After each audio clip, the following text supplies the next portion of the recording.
À l'occasion de la Journée internationale des réfugiés, j'exprime ma solidarité avec tous les réfugiés dans le monde et je comprends parfaitement la peine de vivre loin de son pays et sous un statut qui te coupe de ta pleine citoyenneté. À cette occasion, je pense aux réfugiés rwandais dans le monde, dans les pays éloignés comme dans les pays africains. Et j'en profite pour donner mon témoignage sur l'expérience de comment j'ai renoncé au statut de réfugié.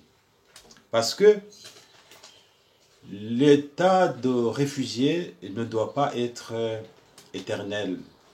La vie de réfugié, c'est une vie de passage et s'y éterniser, c'est s'abîmer. C'est abîmer sa famille, c'est abîmer son histoire, c'est ne pas penser à ses enfants, c'est aussi se refuser de jouer un rôle dans la communauté internationale. Une communauté faite de pays, des États légis par des lois, tandis que le Haut Commissariat aux réfugiés, c'est une commission qui s'occupe de ces personnes qui sont légalement, je dirais, exclues des systèmes des Nations Unies. Et il faut alors que chacun se batte pour revenir dans le rang des acteurs de la vie des nations. C'est de cette manière que j'ai renoncé au statut de réfugié. Je n'envisageais pas être politicien, mais je me sentais dans le besoin d'être un citoyen à part entière. Ça s'est passé comment en 2011? C'était déjà 7 ans après que je suis arrivé en France. J'ai eu le statut de réfugié. En tant que quelqu'un qui était menacé en Afrique, j'étais journaliste et ma liberté était menacée dans les moments où les Rwandais de l'époque, en 2003, entre 1997 et 2003, il y avait une grande chasse des personnes et j'ai eu la chance donc d'avoir l'asile en France. Et 2011, je venais de terminer mon master en journalisme et je travaillais à la radio africaine Africa 24 qui est à Paris. Et cette radio a pour stratégie de raconter l'Afrique dans ses côtés positifs. Ce n'est plus l'Afrique des famines, l'Afrique de la pauvreté, l'Afrique de la misère, de la fatalité, mais une Afrique qui compte sur ses espoirs, qui compte sur ses efforts pour occuper la place qui lui revient dans le monde. Et c'est comme ça que j'ai vu mon pays en train aussi de dessiner un joli parcours dans le monde. Et c'est arrivé au même moment qu'il se préparait une visite du président rwandais à l'occasion du Rwanda Day de Paris, 2011, en septembre. Et à cette époque, en août, en 2011, je suis allé faire un reportage à l'ambassade du Rwanda. J'étais encore réfugié, je n'avais pas encore l'idée de renoncer au statut de réfugié. Je faisais un reportage, voilà. Mais la manière qu'à l'ambassade du Rwanda, on m'a accueilli, hein, je me suis vraiment senti chez moi. Et c'est depuis lors que j'ai eu envie vraiment de ne pas m'arrêter là et d'aller même jusqu'aussi à Kigali et de faire des reportages au Rwanda. Comment vouloir être un grand journaliste, j'allais m'occuper à mon pays et je ne voulais surtout pas avoir le statut de journaliste réfugié. Non, ça ne se comprend pas. Si tu es journaliste réfugié, c'est-à-dire que tu es journaliste non indépendant, tu es coupé d'une certaine... Et tu as aussi quelque chose qui va t'empêcher d'être libre. parce que tu vas être un peu, en fait, à peu près un pleureur ou un acteur de militant de droits de l'homme. Donc, journaliste et réfugié, c'est difficile de le croire. Voilà comment donc j'ai poussé les portes du HCR 3 mois après, et non, c'est-à-dire l'OFPRA en France, et j'ai renoncé au statut de réfugié. Mais avant que j'arrive là, j'ai fait donc ce reportage en septembre où le président Kagame était venu et qu'est-ce qu'il a annoncé dans ses discours? Un mot qui m'a frappé, only forward looking. Donc, toujours regarder en avant. Ça, j'ai fait un livre à partir de cette idée.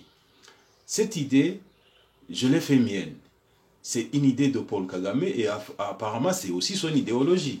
Donc, j'avoue que quand on vise loin, devant, on construit le monde, et moi, je suis de cet avis. Les gens me diront que je suis kagamiste. Pas totalement. Je suis plutôt quelqu'un qui épouse les bonnes idées de quelqu'un. Donc, il y a d'autres points où on est divergent. C'est pour ça même que je suis dans l'opposition. Mais ce côté d'une Afrique positive, indépendante, d'une vision d'avance, où on n'est pas toujours dans l'histoire pleurnicharde des Africains de l'époque, là je suis de son côté et j'aimerais aussi qu'il soit de mon côté, bien sûr, et nous sommes en train d'avancer. Et c'est pour ça que, côté réfugié, sortez de tout ce qui vous garde dans cet état de réfugié et visez loin. Regardez vos enfants, regardez le changement des choses et ayez le courage de renoncer. Voilà, ça s'est fait et ça fait 9 ans déjà.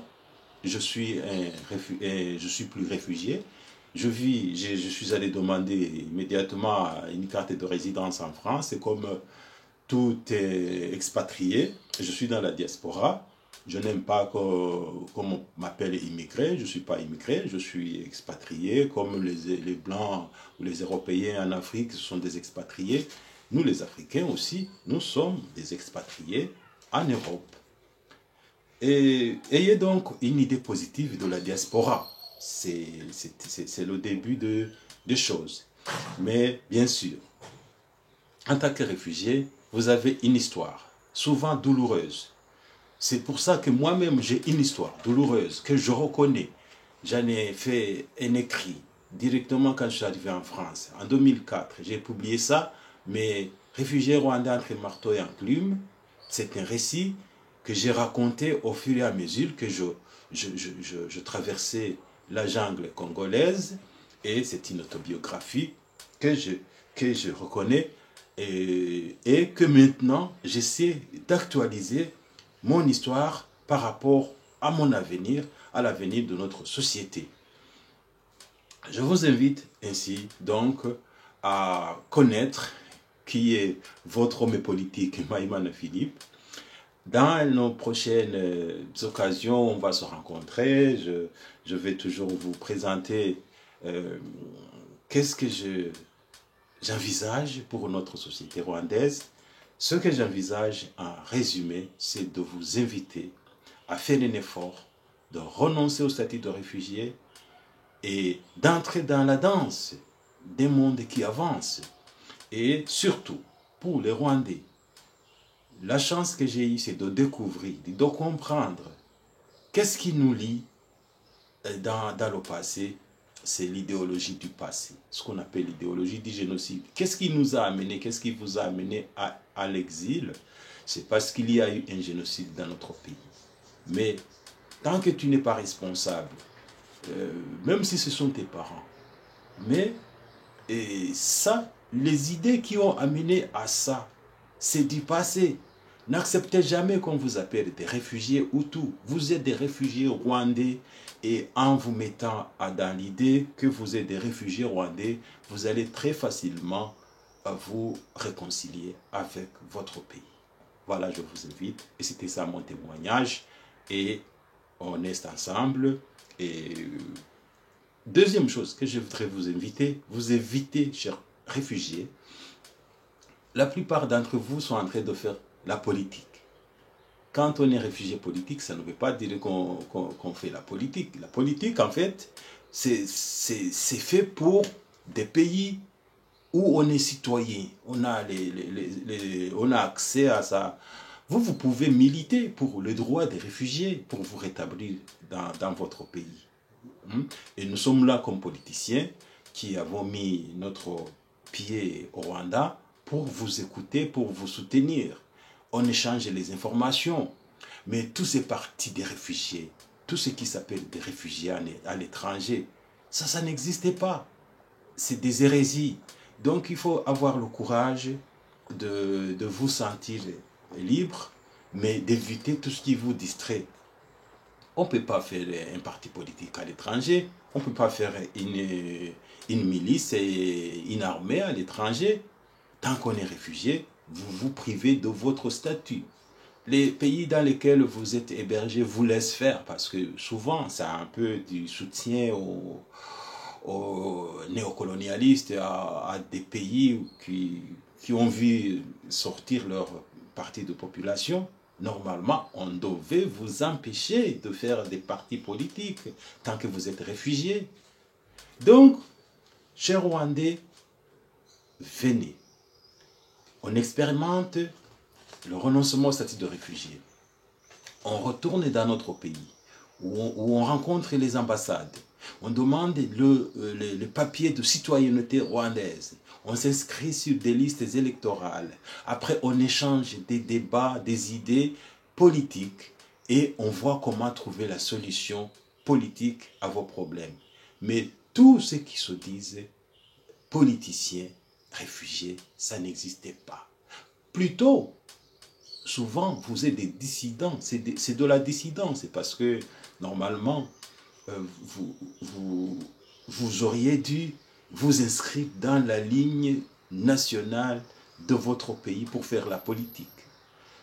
Ne confondons donc pas, chers amis réfugiés, politique et dissidence. Vous êtes des rebelles, vous êtes des dissidents, vous êtes des menaces à la sécurité de votre pays parce que vous ne relevez pas de la ligne nationale de votre pays. Je ne veux pas dire que vous devez être dans le parti dirigeant, dans le régime, mais au moins être régi par les lois nationales qui sont votées par le peuple. C'est à cela que moi, je tiens à vous dire que je suis disposé, comme quelqu'un ayant la base nationale dans mon pays, de travailler avec chaque Rwandais de l'étranger, réfugié qui a besoin d'émissaires, qui a besoin de personnes pour l'écouter, que je suis là. Et que j'invite tout le monde pour qu'on aille ensemble, dans la lutte pour le changement de ce qui ne va pas dans notre pays, mais en commençant par renoncer à ce statut qui vous lie, qui ne vous libère pas. Je vous remercie.